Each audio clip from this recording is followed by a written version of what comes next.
India voice, आपकी सोच, आपकी आवाज। नमस्कार, इंडिया वॉइस देख रहे हैं आप और मैं हूं आपके साथ प्रज्ञा मिश्रा। बुलेटिन की शुरुआत करेंगे बड़ी और अहम खबर के साथ। तो सबसे पहले बात कर लेते हैं मुख्यमंत्री योगी आदित्यनाथ के समर्थन में GST deputy commissioner Prashant Kumar Singh ने अपने पद से इस्तीफा दे दिया है। उन्होंने कहा कि मुख्यमंत्री योगी का अपमान किसी भी हाल में बर्दाश्त नहीं किया जा सकेगा। शंकराचार्य की ओर से दी गई टिप्पणी उन्हें बेहद आहत करने वाली लगी। इस्तीफा देने के बाद प्रशांत कुमार ने अपनी पत्नी को फोन किया, जहां वो भावुक हो गए। फोन पर रोते हुए उन्होंने बताया कि उन्होंने मुख्यमंत्री योगी के सम्मान और समर्थन में ये फैसला लिया है। उनका कहना है कि ये उनका निजी और नैतिक निर्णय है। तो आपको बता दें, GST deputy commissioner Prashant Kumar ने इस्तीफा दे दिया है। सीएम योगी के समर्थन में उन्होंने ये इस्तीफा दिया। आपको बता दें, लंबे समय से शंकराचार्य अविमुक्तेश्वरानंद के मुद्दे को लेकर सियासत तेज है और इसी बीच सीएम योगी आदित्यनाथ को उन्होंने जो टिप्पणी दी थी, इस मामले को लेकर अब आपको बता दें, GST deputy commissioner Prashant Kumar ने इस्तीफा दे दिया है। उन्होंने साफ तौर पर कहा है कि शंकराचार्य द्वारा सीएम योगी आदित्यनाथ को के लिए जो टिप्पणी किया गया है वो बर्दाश्त नहीं कर सकेंगे और ये उनका निजी मामला है और निजी निर्णय जो है उन्होंने लिया है। तो सीएम योगी के समर्थन में जीएसटी डिप्टी कमिश्नर ने इस्तीफा दे दिया है। उन्होंने अपनी पत्नी से बातचीत में कहा कि ये उनका निजी मामला है और सीएम योगी का अपमान वो बर्दाश्त नहीं कर सकते, इसलिए उन्होंने अपना इस्तीफा दे दिया है। तो आपको बता दें, शंकराचार्य जो कि इन दिनों सबसे बड़ा सियासी मुद्दा बने हुए हैं, लगातार उन्हें लेकर कई तरह की टिप्पणियां जो हैं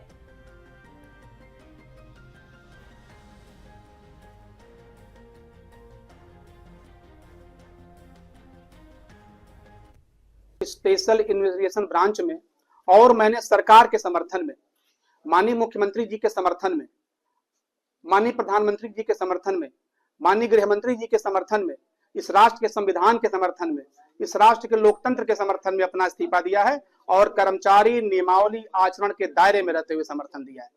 मैं विगत 2 दिनों से जो शंकराचार्य जी हैं और मुक्तवानंद जी और मुक्तेश्वरानंद जी, उनके अनर्गल बयान से, जो कि समाज को बांटने वाला बयान है, जो कि एक इतने बड़े प्रदेश के मुख्यमंत्री के व्यक्तिगत टिप्पणी करना, चूंकि ये सरकार हमारी अन्नदाता है, हम उसका नमक खाते हैं और मेरा कर्तव्य नहीं है कि मैं एक रोबोट की तरह, एक यंत्र की तरह केवल सरकार से वेतन लूं और यदि मेरे राज्य पर, मेरे माननीय मुख्यमंत्री पर, माननीय प्रधानमंत्री पे यदि कोई अनर्गल टिप्पणी करे तो मैं चुप हो जाऊं। एक संवेदनशील व्यक्ति हूं तो मैं निश्चित रूप से उसका एक दायरे में रहते हुए, एक संवैधानिक दायरे में रहते हुए विरोध करूंगा। मैंने अपना इस्तीफा महामहिम राज्यपाल जी को द्वारा उचित माध्यम दिया है और ये अब द्वारा जो हमारी जो सरकारी प्रक्रिया है उसके तहत वहां तक।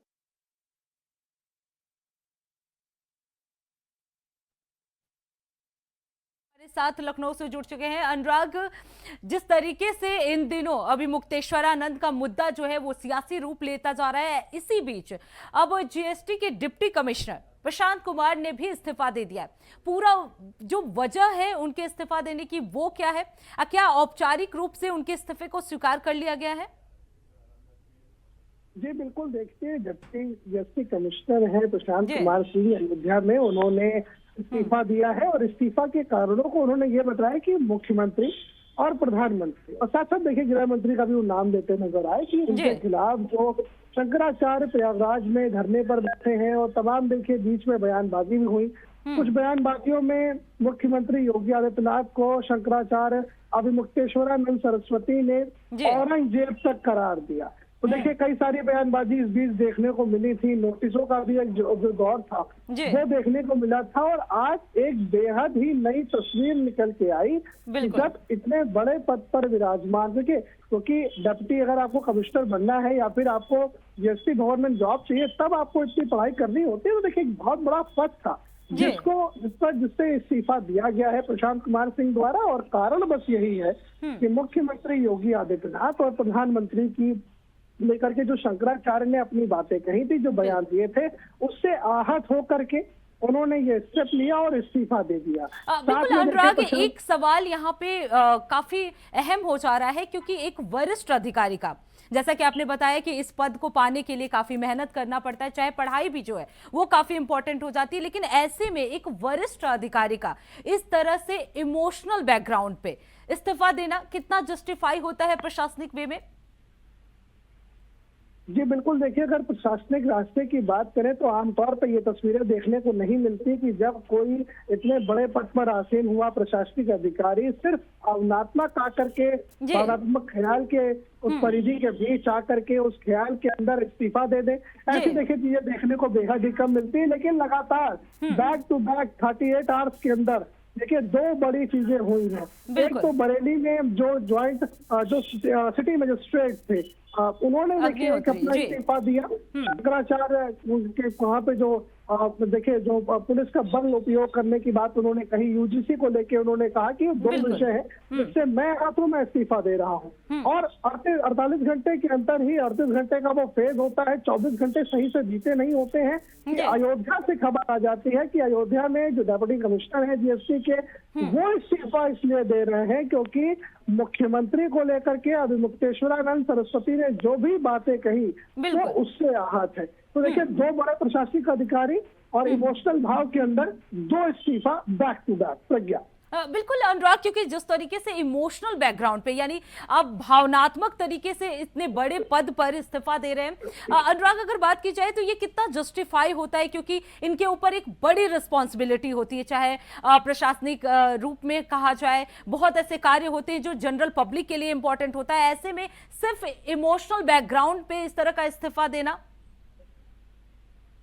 जी बिल्कुल, देखिए इमोशनल बैकग्राउंड के तौर पे इन्होंने इस्तीफा दे तो दिया है, लेकिन अभी इस्तीफा मान्य किया जाएगा, स्वीकार किया जाएगा या फिर नहीं, इसको देखना रहेगा। क्योंकि जो आला कमांड के अधिकारी हैं वो देखिए अभी समझाने का भी प्रयास करेंगे। जिस प्रकार से बरेली के प्रकरण में हमारे सामने चीजें निकल के आई थी कि जो बड़े आला अधिकारी थे उन्होंने ये भी कहा था कि आप जो है थोड़ा वक्त ले लीजिए और उसके बाद में अपने फैसले पर शांति से सोचिएगा। वही कहीं ना कहीं हम यहाँ भी रिपीट होते देखेंगे, क्योंकि बड़े आला अधिकारी हैं वो समझाने का प्रयास करेंगे, रोकने का प्रयास करेंगे कि आप इस्तीफा भावना में आके मत दीजिए, थोड़ा शांत हो जाइए, प्रैक्टिकल सोचिए, आप पर एक जिम्मेदारी है लोगों की और उसको आप निर्वाह करिए। तो बिल्कुल अनुराग, एक सवाल और भी कि अगर कोई प्रशासनिक अधिकारी इस तरह से इस्तीफा देता है तो अचानक से जो सरकार की जिम्मेदारी होती है वो कैसे पूरा किया जाता है, कैसे किसको ये वर्कलोड जो है वो दिया जाएगा इस तरह के? जी बिल्कुल, देखिए प्रज्ञा बेहद ही बेहतरीन सवाल आपने किया। देखिए जैसे ही जब कोई अधिकारी वहां से हटाए जाते हैं किसी भी विभाग से, अगर वो अपना इस्तीफा दे देते हैं तो एडिशनल चार्जेस के तौर पर जो एडिशनल अधिकारी होते हैं उनको सबसे पहले उस विभाग के साथ अटैच किया जाता है। इसका कारण ये रहता है कि जो भी योजनाएं चल रही हैं, जो इवैल्यूएशन कैलकुलेशन चल रहे हैं या फिर जो भी जो योजनाएं हैं वो इम्प्लीमेंट करी जा रही हैं, वो इस इस्तीफे की वजह से बाधित ना हो। ऐसे में देखिए पहले चीज तो अगर मैं बात करूं तो पहले अब प्रशांत कुमार सिंह को कहीं ना कहीं समझाने का जो है सीनियर की तरफ से प्रयास भी किया जाएगा, लेकिन साथ में काम बाधित ना हो इसको लेकर एडिशनल जो अधिकारी हैं उनको चार्ज इसका दे दिया जाएगा इस विभाग का, और उसके बाद जो योजनाएं हैं उसकी मॉनिटरिंग के लिए भी जो एडिशनल चार्ज है उन्हीं अधिकारियों को मिलेगा जो इस कुर्सी के इर्द गिर्द जो है अटैच किए जाएंगे। प्रज्ञा बिल्कुल अनुराग, क्योंकि एक जब प्रशासनिक अधिकारी कोई होता है तो अनुशासनात्मक कार्रवाई भी उसके खिलाफ किया जाता है। इस तरह से अगर कोई इमोशनल होकर, संवेदनशील होकर इस्तीफा देता है तो क्या कोई ऐसा बैकग्राउंड है या कोई ऐसी स्थिति है जिसमें अनुशासनात्मक कार्रवाई इनके खिलाफ किया जा सकता है? जी बिल्कुल, अनुशासनहीनता की कार्रवाई है वो जो अमल में लाई जा सकती है, लेकिन देखना होगा कि अगर समझाने से बात बनती है और अगर वो बात मान जाते हैं और अपने पद पर आसीन रहते हैं। देखिए बेहद ही भावनात्मक रूप से प्रशांत कुमार सिंह यहाँ पर नजर आए थे। वो अपनी धर्मपत्नी को फोन कर रहे थे और फोन पर वो फोन करने के पहले रोते नजर आए, भावुक नजर आए, और जब उन्होंने फोन मिलाया तो उन्होंने अपनी बात कही और फोन कटने के बाद उन्होंने कहा कि मेरी 2 बेटियां हैं। तो देखिए पारिवारिक ख्याल भी कहीं ना कहीं मन में चल रहे होंगे और अपनी बीवी को ये बात बताते वक्त जो है बेहद भावुक थे। ऐसे में जो बड़े अधिकारी हैं वो इस पूरे मामले का संज्ञान लेंगे, उन्हें समझाने बुझाने का प्रयास किया जाएगा। लेकिन इस तरह की जब घटनाएं होती है, देखिए अगर हम बरेली के प्रकरण में बात करें तो जिस प्रकार से जो सिटी मजिस्ट्रेट थे उनके खिलाफ देखिए अनुशासनहीनता को लेकर के बात हुई है और जांच भी बैठ गई है। तो अगर प्रक्रिया की बात करें तो ये प्रक्रियाएं होती हैं, लेकिन प्रक्रिया सबसे पहले भावनात्मक रूप में अगर इस्तीफा हुआ है तो समझा बुझा करके वापस से पद को ग्रहण करने की बात जो है वो बड़े अधिकारी हमेशा इन मामलों में देखा गया है कि वो पहले यही काम करते हैं। बिल्कुल बिल्कुल अनुराग, इस तरह के बहुत कम मामले आते हैं कि भावनात्मक तरीके से कोई इस्तीफा देता है। अब देखना ये होगा कि जो बड़े अधिकारी हैं, जो प्रशासनिक अधिकारी हैं, वो क्या कुछ एक्शन लेते हैं। बहुत बहुत धन्यवाद अनुराग इस खबर पे विस्तार से जानकारी देने के लिए। तो आपको बता दें, सीएम योगी के अपमान को बर्दाश्त नहीं किया जाएगा, ये GST deputy commissioner Prashant Kumar ने कहा है और इसीलिए उन्होंने इस्तीफा दिया है। तो फिलहाल रुकते हैं एक छोटे से ब्रेक के लिए, ब्रेक के बाद जल्द लौटेंगे। देखते रहिए इंडिया वॉइस। तो ब्रेक के बाद एक बार फिर आप सभी का स्वागत है। रुक कर लेते हैं खबरों की ओर। मुख्यमंत्री योगी आदित्यनाथ ने सोमवार गोरखपुर पहुंचे, जहां उन्होंने गोरखनाथ मंदिर में रात्रि प्रवास करने के बाद अगले दिन यानी आज सुबह जनता दर्शन से लोगों से मुलाकात की। उन्होंने समस्या को लेकर आए लोगों के ध्यान से बातें सुनी और उनके प्रार्थना पत्र भी पढ़े। सीएम योगी बोले, घबराइए मत, समस्या का समाधान कराया जाएगा। जनता दर्शन में मुख्यमंत्री ने पास में मौजूद अधिकारियों को निर्देशित किया कि हर पीड़ित व्यक्ति की समस्या पर संवेदनशीलता से ध्यान दिया जाए और उनका पारदर्शी निराकरण कराया जाए। उन्होंने मंदिर की गौशाला में पहुंचकर गौ सेवा भी की, जहां उन्होंने गोवंश का नाम लेकर पुकारा।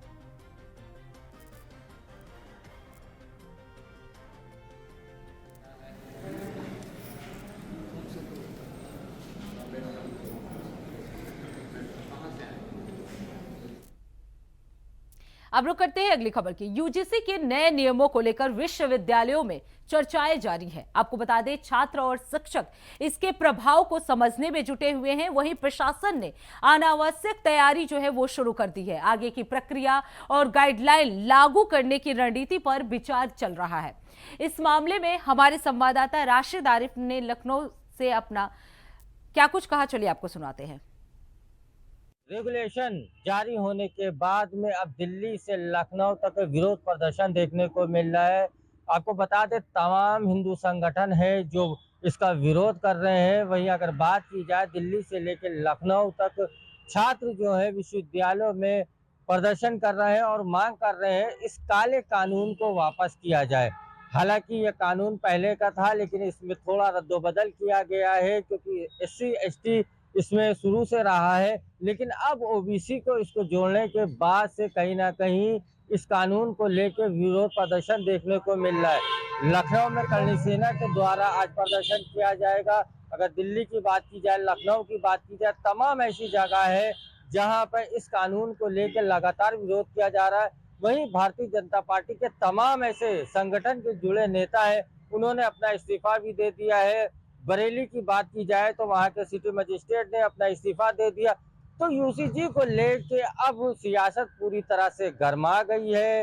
हालांकि भारतीय जनता पार्टी की तरफ से बताया गया है कि कहीं ना कहीं इसमें विपक्ष की कोई साजिश है, क्योंकि UCG जो लाया गया है SC ST OBC महिला विकलांग 5 लोगों को इसमें जोड़ा गया है। इसी सब चीजों को लेकर अब विरोध प्रदर्शन भारी हो गया। अब देखने वाली बात ये होगी, क्या UCG में जो कानून में बदलाव किया गया था, क्या सरकार उसको वापस लेती है या उसको जारी रखती है, ये देखने वाली बात होगी।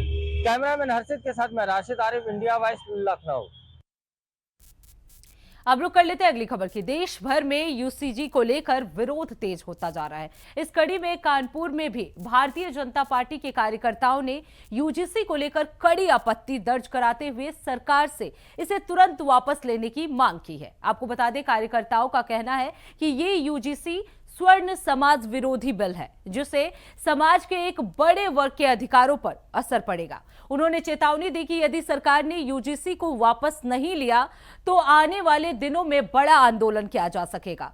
बीजेपी कार्यकर्ताओं ने सरकार से जनभावनाओं को सम्मान करने और इस फैसले पर पुनर्विचार करने की मांग की है। वहीं आपको बता दें, यूजीसी बिल के विरोध में बीजेपी नेता ने खून से पीएम मोदी को पत्र लिखकर पुनर्विचार करने की अपील की है। बीजेपी के युवा मोर्चा मंडल उपाध्यक्ष आकाश ठाकुर ने इस बिल का अनोखे और बेहद भावुक तरीके से विरोध किया। देखिए हमारी रिपोर्ट। सियासत गर्म है।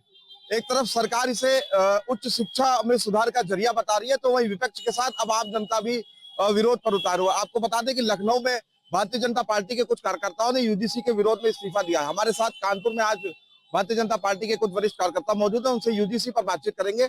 सर, इंडिया वॉइस में बहुत बहुत स्वागत है आपका। सर, यूजीसी को लेकर क्या राय है आपकी, क्योंकि आप भी भारतीय जनता पार्टी के प्रदेश स्तर के कार्यकर्ता हैं? यूजीसी पर राय स्पष्ट है कि इस बिल में संशोधन होना चाहिए। जो ये बिल आया इसको वापस होना चाहिए। दो टुकड़ा है, इसमें कुछ इधर उधर ही कोई बात नहीं, सीधे सीधे इसको वापस होना चाहिए। इसमें बहुत खामियां है। ये समानता के अधिकार का हनन कर रहा है, सीधा सीधा विषय। और जब तक इसकी वापसी नहीं होगी, इस बिल में संशोधन नहीं होगा, तब तक हिंदुस्तान के और भारत के अंदर रहने वाले श्रवण मजबूरी में हम लोगों को सड़कों पे उतरकर अपना विरोध दर्ज कराने के लिए बाध्य होना पड़ रहा है। बहुत छोटा सा आग्रह है, हम राजनीतिक दल के कार्यकर्ता, हम सत्ता में हमारी सरकार है, त्रुटियां हो जाती है और हम चाहते हैं कि जो गलती सरकार के द्वारा किसी भी तरीके से भ्रमवश जो भी गलतियां हुई, इस बिल को वापस ले, इस पर पुनः विचार करें। जो इसके समानता के अधिकार का हनन हो रहा है और पहले से ही एक पूरे सामान्य वर्ग को दोषी माना जा रहा है, हम लोगों को दोषी न माना जाए, इस पर पुनर्विचार किया जाए और संशोधित बिल पेश किया जाए। देखिए, आपको बता दें कि भारतीय जनता पार्टी के युवा मोर्चा के प्रदेश महामंत्री अरविंद नाथ त्रिपाठी जी, जिनका साफ तौर पर कहना है कि यूजीसी बिल वापस होना चाहिए। हमारे साथ कुछ और लोग भी मौजूद हैं, उनसे बातचीत करेंगे। सर, क्या नाम है आपका? मेरा नाम अंशु ठाकुर है। देखिए, इस बिल के लिए एक बहुत क्लियर वर्ड मैं बता दूं। अभी कुछ ही दिन पहले हमारे शीर्ष नेतृत्व में हमारे मुख्यमंत्री और प्रधानमंत्री जी ने एक बात कही थी जो पूरे देश में लोगों को क्लिक करी। हमारे योगी जी ने कहा बटेंगे तो कटेंगे, और मोदी जी ने कहा एक रहेंगे तो सेफ रहेंगे।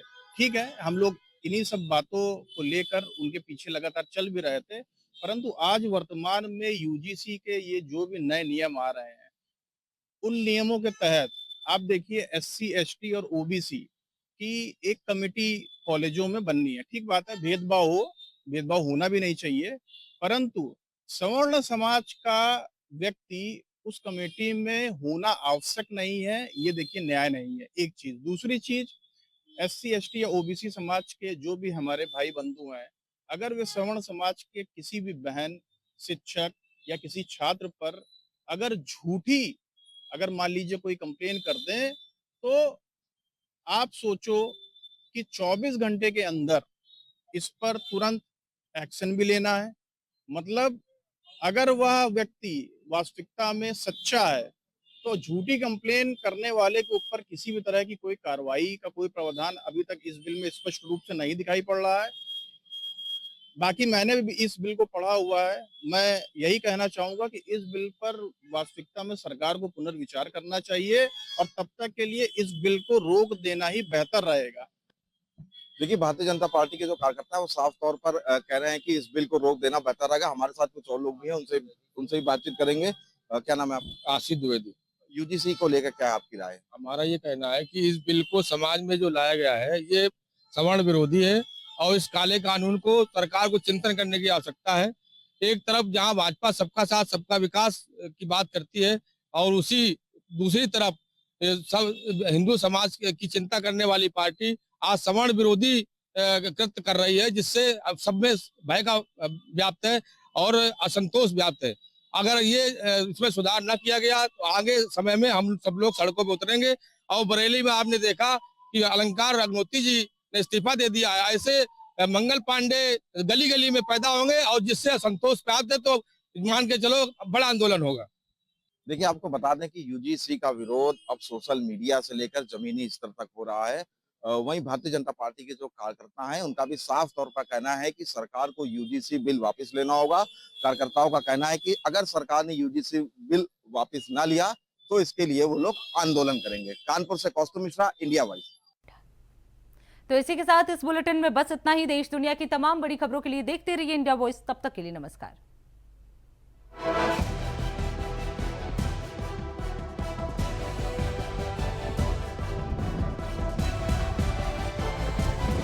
इंडिया वॉइस, आपकी सोच, आपकी आवाज।